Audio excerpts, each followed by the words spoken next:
Secondly, we have got good control on our inventory, and we are able to have long-term agreements with the suppliers of the components. Thirdly, we have set up a very good workshop machinery, latest machines which give us good quality and precision products.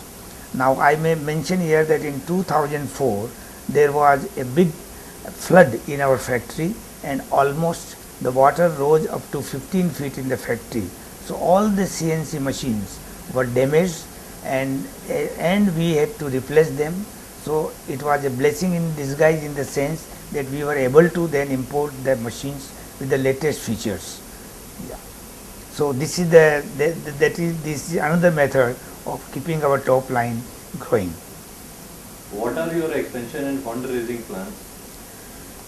Yeah, we have announced very recently that now we have come out with a investment plan of about 85 crores in next 2 years.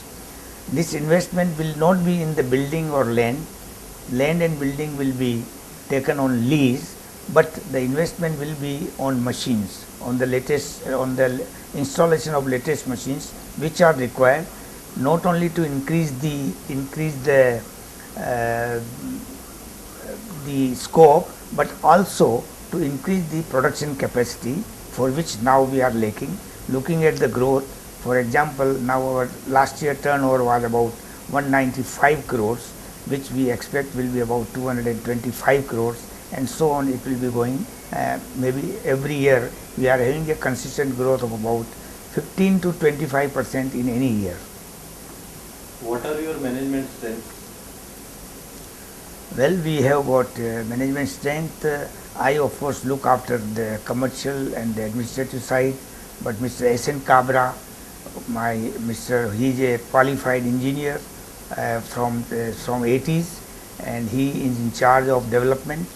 Then about few years back, Mr. Anand Kabra, who is an BE and MBA, has joined the company, and at the same time we are having a long association of our old employees who are with us for more than last 25-30 years, or for the group. There are still many senior people who are with us, and because of our focus on R&D, customizing even the machines, for the design of the machines which we get from Battenfeld, Germany, to the Indian conditions, has been our main forte.